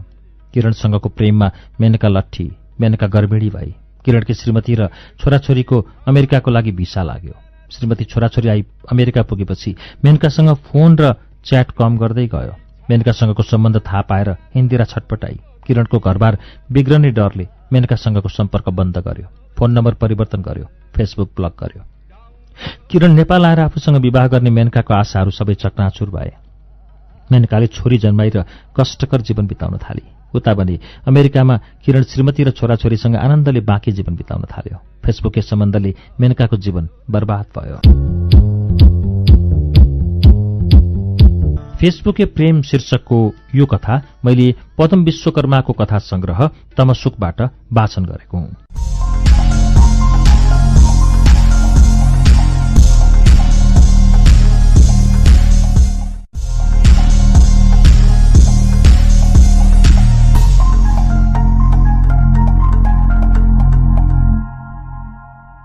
पदम विश्वकर्माको कथा संग्रह तमसुकभित्रका कथाहरू यसै कथा संग्रहको शीर्ष कथा तमसुकको वाचन अब सुरु गर्छु।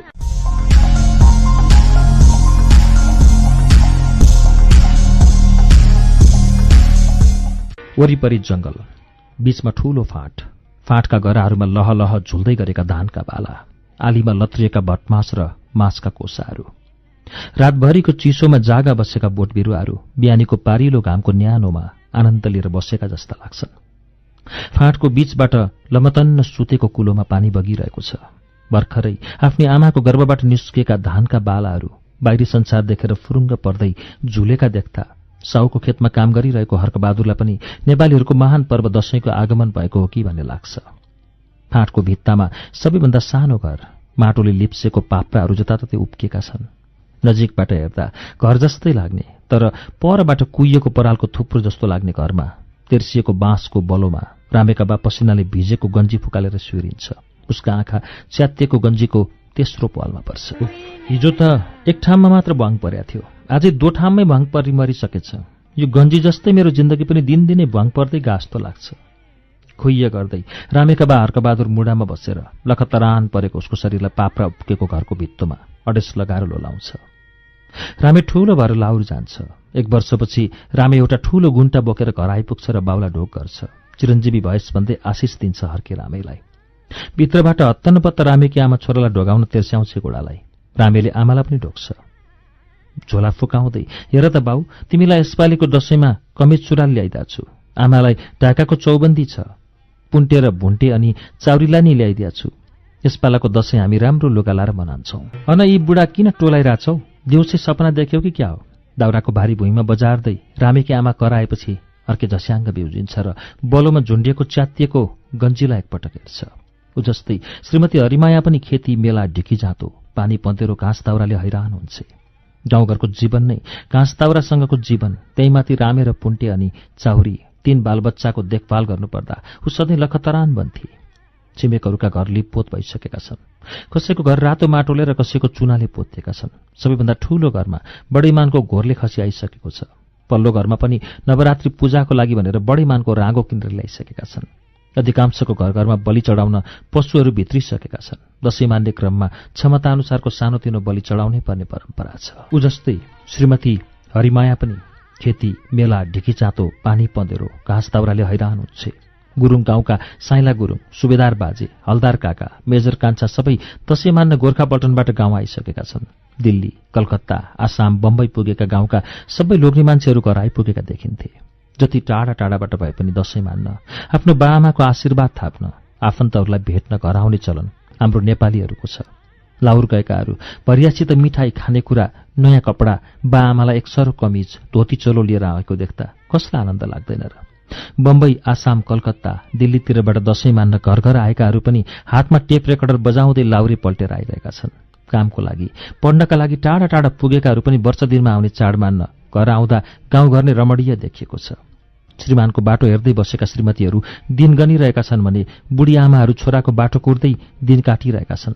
दुःखका दिनहरू बिर्सेर केही दिन भए पनि आफ्नी श्रीमती बालबच्चाहरूसँग बिताउने रमाइलो कल्पनामा डुब्दै परदेशीहरू घर आइरहेका देखिन्छन्। छिमेकका सबैको घर सिंगारपटारले चिटिक्क परेका छन्। सबै छिमेकी केटाकेटीहरूका लागि नयाँ नयाँ लुगा, नुन तेल, मसला लिन गाउँलेहरू दिनभरि लगाएर सहर पुगेका छन्। गाउँमा लिङ्गेपिङ र रोटेपिङ गाडी सकिएका छन्। महिलाहरू कपडा धुने, रक्सी पार्ने, चिउरा कुट्ने, धान कुट्ने काममा व्यस्त देखिन्छन्। हरेक वर्ष जस्तै हर्केको घर भने शून्य देखिन्छ। साउको घरमा हलिबसेको हर्केसँग न त केटाकेटीलाई लुगा किन्ने पैसा छ, न त नुन तेल, चामल, मसला किन्ने पैसा छ। हेर बुढा, गाममा सबैको घरमा दशैंले छोपिसक्यो। साइली बजै, ठुलघरे जेठी, अन्तरी सबैको घर लिपपोत भइसक्यो। हाम्रो छाप्रा त लिपपोत सिंगारपटा पनि गर्न मिल्दैन। दशैंका लागि नुन तेल मसला किन्ने पैसो नि छैन। रामे पुन्टे र चाउरीलाई एक सरो लुगा हालिदिनु पर्ने। तिम्री आमाको धोतीमा टालो हाल्दा हाल्दा अब त टालो हाल्ने ठाउँ नि छैन। ओल्लो पल्लो घर सबैकोमा कुखुरा, बोका, खसी, राँगा आइसके। हाम्रो त दुख्या कर्म, सधैँ अर्काको काम गरेर खानुपर्ने। कस्तो अभागी कर्म रहेछ है हाम्रो। यी पुन्टे र चाउरीलाई पनि कसरी हुर्काउने होला? रामे त हुर्क्यो। अर्केको छेउमा गएर रामेकी आमा गुनासो गर्छे। अर्के धिप धिप गर्दै बलिरहेको टुकीमा हेर्दै टोलाइरहेको छ। होइन, किन नबोलेको? भोलि बिहानै ठुल गरे साइला साउकोमा जाऊ। दशैं मान्न भनेर 1000 भए पनि सापटी माग। दशैं त मान्नै पर्यो नि, जेनतेन गरेर भनी।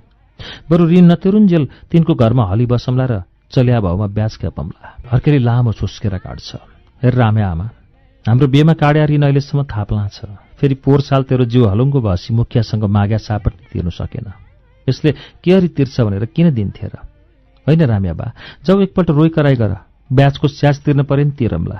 तमसुकको औँठा छाप लाएर भए नि लिएर आऊ। गाउँका साउहरू औँठा छाप नलाई त किन दिन्थे र? फुलपातीको दिन हर्के बिहानै उठ्यो।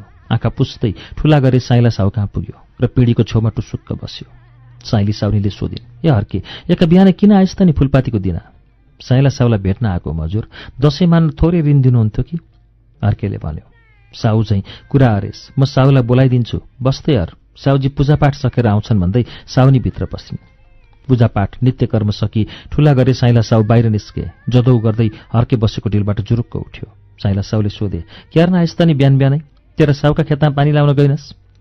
ठुला बडा साउले सधैँ जसो गरिबलाई होच्याएर बोलेको सुन्दा हर्केले खिन्न हुँदै मनमनै भन्यो, कति हेप्छन् है यी साउहरू। हर्केले दुई हात जोडी भुइँमा टुक्रुक्क बसेर आँखाबाट आँसु टिलपिल पार्दै, साइला बाजे, सबैको घरमा दसैँ आयो, मेरो घरमा दसैँ आएन। नुन तेल मसला चामल केही नै। बुढाहरूले हरेक दिन सोध्छन्, बा नयाँ लुगा कहिले ल्याउने? फेरि दसैँको बेला बलि नै दिनुपर्छ। बलि दिने पाठो भाले केही नै छैन। रामे आमा केटाटी सबै अनुहार मलिन छ। दसैँ मान्न पुग्ने अरी अलिकति ऋण दिनुभयो भने म तिरिन सकुन्जेल हजुर कहाँ हलिबस्छु। रामे आमाले नि सबै कामहरू दिन्छे। दया अरी केटाकेटीलाई दसैँ मनाइदिनु भयो भने भगवानले आशिष दिन्छन्। हर्केले बोलिसकेपछि कुटिल मुस्कानसहित साइला बाजे भित्र पसेर 1000 रुपियाँ एक पाना खाली नेपाली कागज अनि कलम लिएर निस्के। त्यसै कागजमा तमसुक लेखी। तमसुक र 1000 रुपियाँ भुइँमा राख्दै, लो हर्के, यो तमसुक कहाँ ल्याप्चे लगा, अनि भोलिदेखि यो पैसा नतिरेसम्म त मेरो हलियो र तेरी स्वास्नी नोकर्नी भई भनेर आदेश दिए। हर्केले तमसुकमा दायाँ बायाँ ल्याप्चे लगायो। कालो अक्षर भैँसी बराबर चाहिँ हर्केले पढ्न सक्दैनथ्यो। उसलाई केवल दसैँ मान्ने पैसा चाहिएको थियो, त्यो पायो। गाउँमा पढे लेखेका ठूला बडा जात साहु र उनीहरूका छोराछोरी मात्र थिए। साना जातिले पढ्यो भने पाप लाग्छ भन्दै पढ्न लेख्न रोक लगाइन्थ्यो। उसले भुइँको 1000 को नोट समाएर साइला बाजेलाई हस् जदौ हजुर, हजुरको जय होस् भन्दै घर फर्क्यो।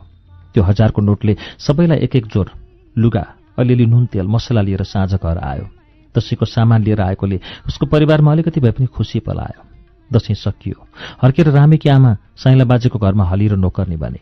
हर्के र रामेकी आमाको बाँकी जीवन त्यही ठुला गरे साइला बाजेको घरमा दुःख गर्दै बित्यो। बिहान बेलुकाको घाँस टार्न हर्के र उसकी स्वास्नी त्यो घरमा हलिया बने। पैसा कमाएर त्यो ऋण तिर्ने चाहना हरेक दिन पलाउँथ्यो र मर्थ्यो। 10 वर्षसम्म पनि तिर्न नसकेपछि साइला साउले हर्केलाई हिसाब गर्न बोलाए। उनले तमसुकमा 1000 रुपियाँका पछाडि एउटा शून्य थपेर 10,000 लेखेका थिए। 10 वर्षमा ब्याज समेत गरेर 20,000 पुगिसकेको थियो। साइला बाजेले फेरि 20,000 को तमसुक बनाए र त्यसमा ल्याप्चे ला भने। सोझो हर्केले चुपचाप ल्याप्चे लगायो र साउको हली बनिरह्यो। हर्केको जीवन हलिया बनेर ठुला गरे साइला बाजेको घरमा बित्यो। रामे र पुन्टे ठुला भइसकेका थिए। एक दिन उनीहरू बाबुआमालाई थाहै नदिई गाउँबाट बेपत्ता भए। गाउँमा सशस्त्र द्वन्द्व चलिरहेको थियो। हुर्केका छोराहरू हराएपछि हर्के र उसको श्रीमतीलाई चोटमाथि चोट थपियो। बुढेसकालको लट्ठी अर्थात् आशाको त्यान्द्राहरू पनि आफूबाट चोडिएको महसुस गरे उनीहरूले। चाउरी पनि ठूली भइसकेकी थिए। हर्केका बुढाबुढीलाई हुर्केकी छोरीको चिन्ताले सताउन थालेको थियो। साइला साउको हातमा बेचिएको जीवनबाट मुक्त हुने आश मारिसकेका थिए उनीहरूले। दिनदिनै साउको दिनभरको काम गर्न अशक्त हुँदै थिए उनीहरू। एक दिन हर्के र उसको श्रीमती सकि नसकी साइला साउको खेतमा नारिरहेका थिए। उनीहरूको शारीरिक असक्ततालाई साइला साउले निहालिरहेको थियो। साइला साउले हर्केलाई ऋण लिएको 20औं वर्ष भएको र उनीहरूले ऋण तिर्न नसक्ने बताए। ब्याज र स्याज गरी 40,000 उनीहरूले तिर्नुपर्ने, नत्र चुप्रो घर र घडेरी खाली गराई गाउँ निकाला गरिदिने उर्दी गरे। हर्केका बुढाबुढी चुपचाप घोप्टो परेर बसिरहे।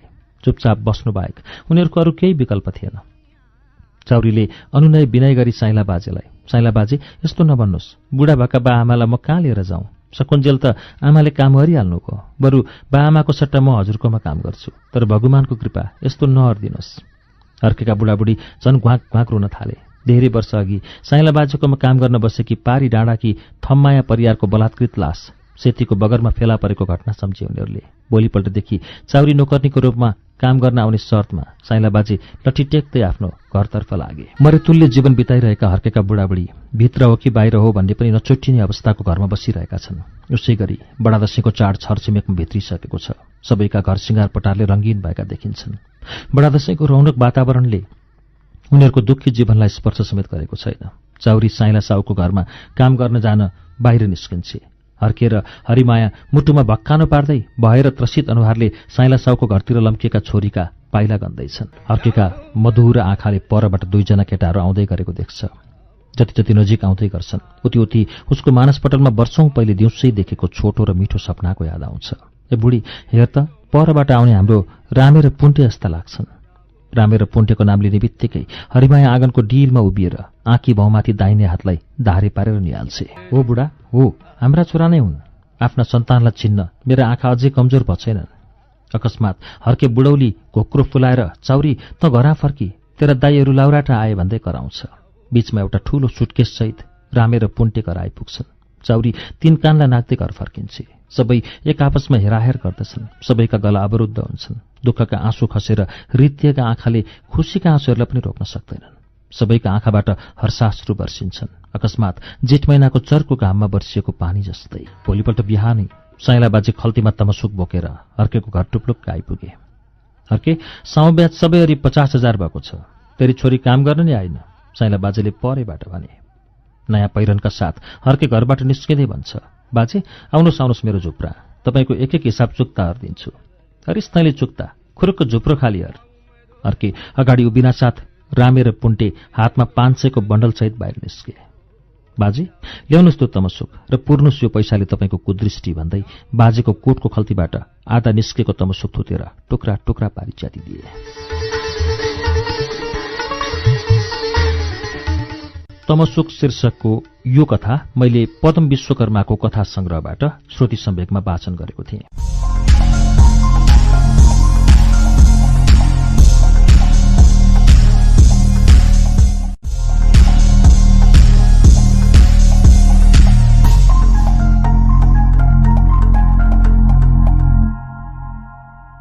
पदम विश्वकर्माको कथा संग्रह तमसुकभित्रका कथाहरू सुनिरहेका छौं। अब यसै संग्रहभित्रको कथा सुनौ। शीर्षक छ खाडी बसाईको मूल्य।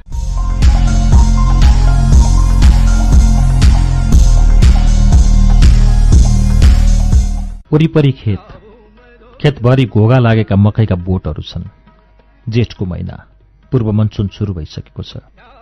पिँढीमा बसेर बलेसीबाट झरेको पानीको आवाज सँगसँगै राजनका बाटवार ट्वार्र पार्दै हुक्का तानिरहेका छन्। जस्केला नजिकैको किल्लामा झुण्डाइएको पुरानो जापानिज रेडियो फलाकिरहेको छ।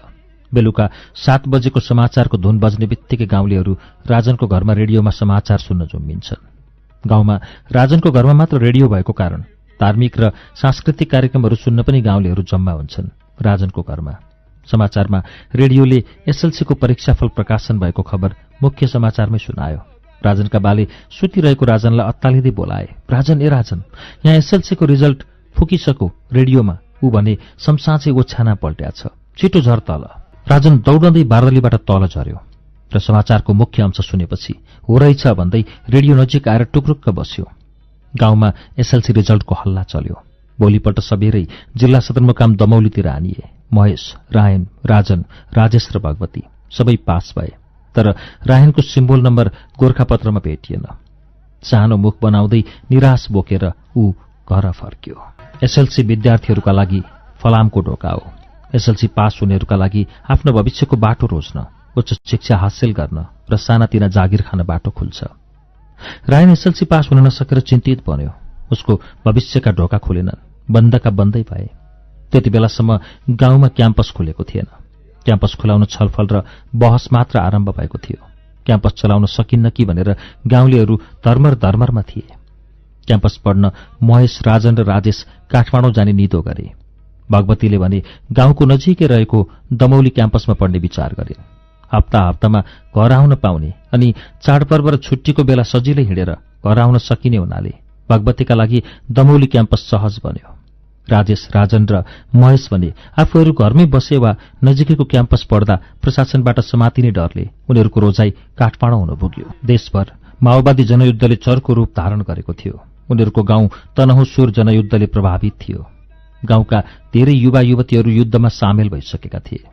राजेश र राजन पनि एसएलसी परीक्षा सकिएपछि जनसेनामा भर्ती भएका थिए। भर्तीपछि उनीहरूले विभिन्न खाले सैन्य तालिम प्राप्त गरेका थिए।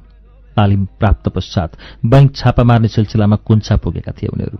राजेश र राजन जनसेनाका सक्रिय सदस्य रहेको कारण तनहुँ प्रहरीले उनीहरूको खोजी गरिरहेको थियो। त्यसको सुराग पाएपछि उनीहरू लुक्दै र भाग्दै आफूहरूलाई बचाउँदै काठमाडौँ पुगे।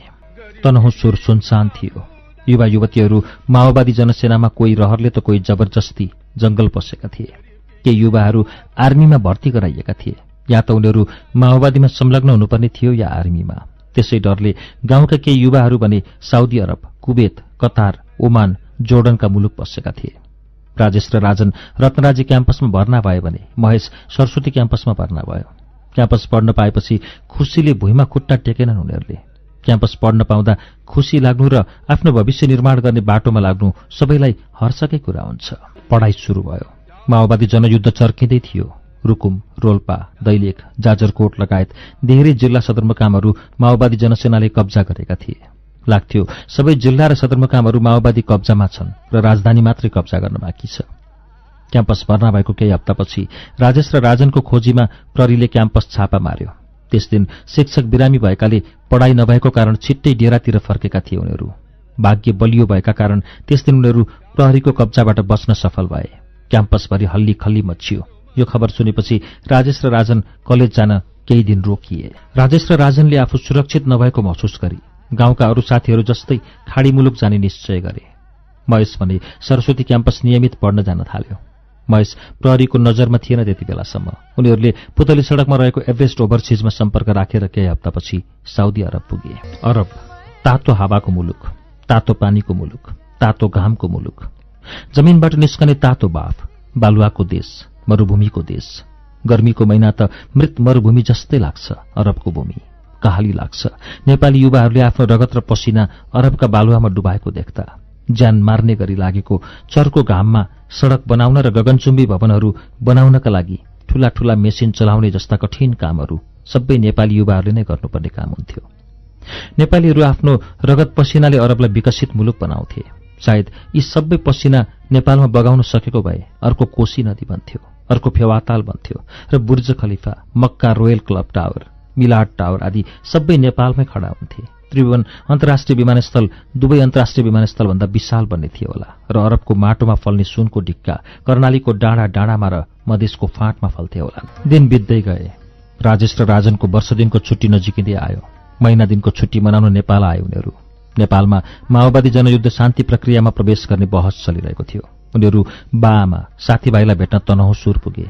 वर्ष दिनपछि फर्केका छोरा देखेर बाआमा रमाए, गाउँ रमायो, माटो रमायो र देश रमायो। परदेश लागेका छोरा फर्कने ठेगान हुँदैन भनेर राजेश र राजन दुवैको बिहे गरिदिए उनीहरूको बाबुआमाले। बिहेपछि आफ्ना श्रीमती सहित काठमाडौँ फर्के। आफ्नो डेरामा राखेर राजेश र राजन फेरि अरब फर्के। भर्खर वैवाहिक सम्बन्धमा बाँधिएका उनीहरू छुट्टिन मन नहुँदा नहुँदै पनि छुट्टिन बाध्य भए। गहभरिका आँसु परेलीका डिल भत्काउँदै नदी बने। त्रिभुवन अन्तर्राष्ट्रिय विमानस्थलको प्रस्थान कक्षमा कोलाहल र रुवावासी बन्यो। राजेशले आफ्नी प्रियालाई सकुशल अरब आइपुगेको बतायो। राजनले पनि दिनदिनै फोन गर्थ्यो। 2 महिनापछि राजेशकी श्रीमतीले आफू दुई जीवकी भएकी बताइन्। खुसीले दुवैजना हर्षविभोर भए। गर्भवती श्रीमतीलाई पौष्टिक खाना, डेरा खर्च, कपडा, हरेक महिना स्वास्थ्य परीक्षण खर्च आदि गरेर निकै रकम नेपाल पठाउनु पर्थ्यो राजेशले। उसले आफ्नो बाआमालाई पठाउन छाडेर श्रीमतीलाई खर्च पठाउन थाल्यो। त्यसै गरी राजन पनि श्रीमतीलाई डेरा भाडा, खाना आदि गरेर ठूलै खर्च हरेक महिना पठाउने गर्थ्यो। राजनकी श्रीमती पनि भर्खर 22 साल उमेरले ढपक्क छोपिएकी थिए। त्यसमा पनि राम्रो कपडा र गहनाले भरिपूर्ण भएपछि अनि विदेशबाट कमाएर पठाएको पैसाले मुख फेरि फेरि खाने बानीले राजनकी श्रीमती प्रोफेसनल मोडेल जस्ती देखिन थाले। यौवनको स्वाद मेटिन नपाउँदै बिहे गरेर परदेश लागेको श्रीमानका लागि बैंस बचाउन दिनदिनै मुस्किल पर्दै गयो उनलाई। सहरिया ठिटाहरू जोसुकैले उसमा आँखा लगाउँदै हिँड्थे। दिन बित्दै गएपछि माइती गाउँकै हर्केको आँखा उमाथि पर्यो र ऊ हर्केसँग सल्कन थाली। हर्केले दिनरात उसकै डेरामा रायनकी श्रीमतीसँग मस्ती गर्न थाल्यो। राजनले श्रीमतीको लागि लाग्ने खर्चका साथै काठमाडौँमा घडेरी किन्ने खर्च 2 वर्षको कमाई जम्मा गरी 20 लाख पठायो। आफू नेपाल फर्केपछि त्यस घडेरीमा घर बनाउनका लागि भनेर करिब 50 लाख पठाइसकेको थियो। राजन मिहिनेती थियो। खाडीको चर्को घाममा पनि डबल ड्युटी गर्थ्यो। 5 वर्ष दुःख गरेर नेपाल फर्कने र त्यसपछि श्रीमान श्रीमती आनन्दले घर भाडामा लगाएर सुखका साथ जीवन निर्वाह गर्ने इच्छा थियो उसको। राजेश पनि पटक पटक आफ्नी श्रीमती र छोरीसँग फोन गरिरहन्थ्यो। काठमाडौँमा घडेरी किन्न र श्रीमतीलाई घर खर्चको लागि पटक पटक पैसा पठाउने गर्थ्यो। राजेशको आफू फर्केपछि काठमाडौँमा किराना पसल राख्ने योजना थियो। त्यसका लागि करिब 10 लाख जति पठाइसकेको थियो। राजेशकी श्रीमती पनि बैंसले धपक्क बलेकी थिए। छोरी पाएपछि त ऊ झन्झनै सुन्दरी देखिन्थे। डेरासँगैको कोठामा बस्ने रामेछापका दलबहादुरले ऊ सुत्केरी हुँदा अस्पताल जान, सपिङ गर्न आदि कार्यमा सघाउँदै आएको थियो। कृष्ण पाउरोटीमा काम गर्ने दलबहादुर बिस्तारै राजेशको श्रीमतीसँग टाँसिँदै गएको थियो। दलबहादुर अविवाहित थियो। छोरी निदाएपछि राजेशकी श्रीमतीसँग रात बिताउने गर्थ्यो। दलबहादुर र राजेशकी पत्नी यौनलीलामा मस्त बोलेका थिए। अर्को वर्ष राजनको घर फर्किने योजना बन्यो। राजन घर फर्किने खबर पाएपछि उसको श्रीमती उसले पठाएको सबै पैसा सुनचाँदी सबै लिएर हर्केसँग पहिला गई। राजन एयरपोर्ट आयो एयर दुबईबाट, तर एयरपोर्टमा श्रीमतीलाई देखेन। बाहिर निस्केर फोन गर्यो, श्रीमतीको फोन स्विच अफ थियो। राजन ट्याक्सी चढेर डेरामा आयो। डेरामा उसको श्रीमती थिएनन्। उसले खोजेर राखिदिएको डेरामा अर्कै भाडावाल बसेका थिए। राजनले डेरामा बस्ने नयाँ भाडावाल र ओल्लो पल्लो कोठामा बस्नेलाई श्रीमतीका बारेमा सोध्यो। उनीहरूले भने, तिम्रो श्रीमती त हर्केसँग पहिला गइसकी। आफ्नी श्रीमतीले दिएको धोका देखेर राजन मूर्छा पर्यो। 5 वर्षसम्म अरबको मरुभूमिमा दुःख गरी कमाएको सबै पैसा स्वाहा भयो। पैसा पनि गयो, श्रीमती पनि गई। राजेशको भिसा 2 महिनापछि सकियो। भिसा सकिएपछि घर फर्कने भयो राजेश।